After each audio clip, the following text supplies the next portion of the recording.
just saying who, what, and how. It's not Yeah. always about the showcasing the houses. Like, sure, may mga nag-viral. But if number one, pangit, paano yun kung pangit or hindi masyadong aesthetic yung property? Paano kung lupa siya? O hindi ka mag-trending, di ba? So, number one, what and how. Provide 80-20 value. You can create contents na consumable o tips on finding your first real estate property, or these are the do's and don'ts, or these are the hacks na you need to consider in terms of investing to your first real estate property. So, hindi ka nagda-direct selling, pero na-attract mo yung mga people who are into investing real estate. Yun. Yan, pasabog. Eto, sabi ni Joey, sulit daw ba mag-run ng ads sa TikTok if affiliate marketer ako? Lalo na if affordable ang product mo. Yan, oh. Eto, how to use TikTok. I think parang Airbnb na din to yung minention mo kanina. Kasi hotels and resorts. So, mga parang tawag dyan, service-based na into properties, real estate. So, pareho lang, no? Same ka ng strategy doon for hotels and resorts. Ito, sabi dito, pwede bang mag-assign ng mga ibang members sa TikTok business page kagaya sa Facebook page na may admin at members? Ewan ko, pero TikTok account wala. Wala as much. Wala. Sa inyo wala. Wala, ano lang siya, bibigyan mo lang ng password din yung Oo, yung bibigyan mo ng isang password. device. For the best freelancer. If you're the business owner, you get full access. Please, sa mga business owner dyan, huwag kayong magdamag ng logins, this.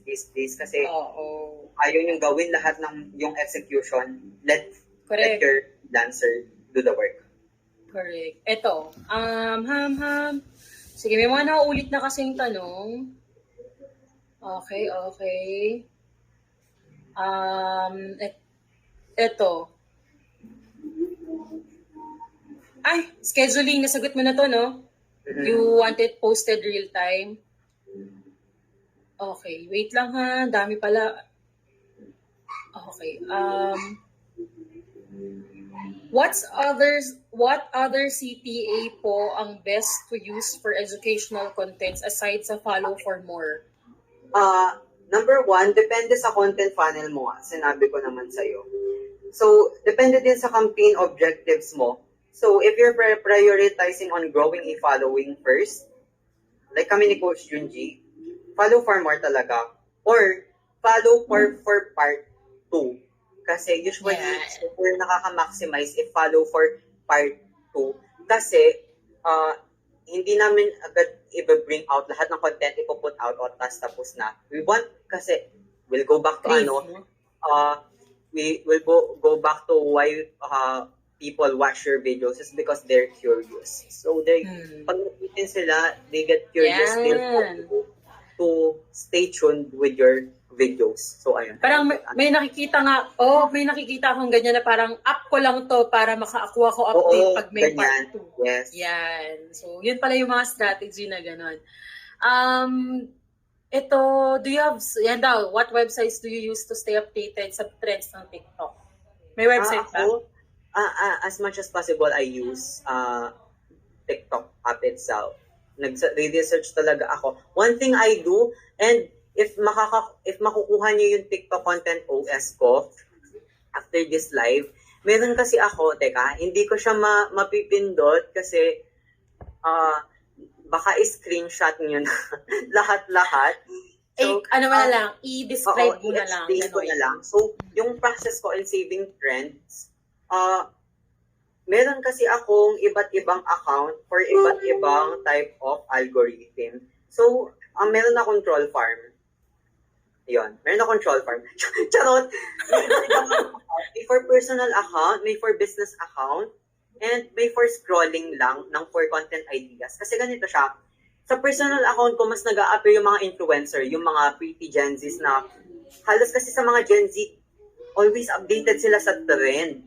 So, ako, naglilista ako ng mga influencers, tapos sila yung nagiging trend source ko na hindi ko na kailangan mag-scroll pa kasi yung algorithm natin, every account, nagbe-base siya sa kung ano yung pinapanood natin usually. So, kunwari, hindi mo na makita yung mga influencers kasi sobrang dami ng dar na at saka teleserye na dumadaan sa FYP mo tapos pinapanood mo lahat. So, hindi talaga magpapaano. So, if ikaw, wala ka naman panggawa ng account ng ganun kadami since wala kang SIM, wala kang Gmail, pumunta ka, i-search mo yung mga content. So, kung you want to research real estate o business, i-search mo sila sa search engine and then panoorin mo at least 1 to 3, panoorin mo lahat sila hanggang dulo and bumalik ka sa FYP mo para makita mo yung mga similar videos, yung mga trends na ginagawa mo.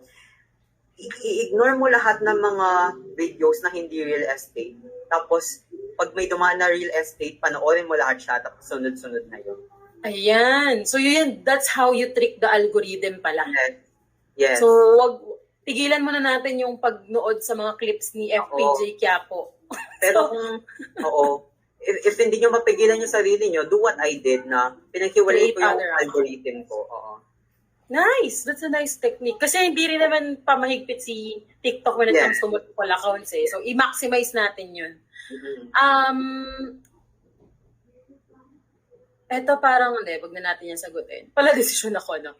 Eto, kapag na-block sa messaging si client, is there any way para mabalik or maalis yung pagka-permanently block? Nag-reach out na sa TikTok pero wala pang feedback, wala ring reason pa yun. Hindi pa nararanasan yung ma-block. Kasi hindi ako gumagawa ng messaging violation. TikTok. Okay. As much as possible, content talaga si TikTok. Don't dwell yourself on the engagement part. Dwell yourself with how you can attract people. That's my attract. Ito sabi, okay lang ba gamitin or i-revive yung old TikTok account na wala pang laman or mas okay na mag-create na lang ng new account? Mas maganda if mag-create ng new account. But either ways, I've handled 3 business accounts na super amag na amag dati, na 5 years old na yung account. Tapos yung mga views nila 0 to 10, but we've managed to, kasi content talaga yung labanan. Yun yung sinasabi ko. Pero it's better na mag-create ng new account kasi, number 1, mas fresh yung mga dumadaan sa FYP mo. Number 2, mas, tawag dito, ewan ko pero ito, by my experience, mas pina-prioritize si TikTok pag new yung account. Pero either way, kahit content pa din. Still make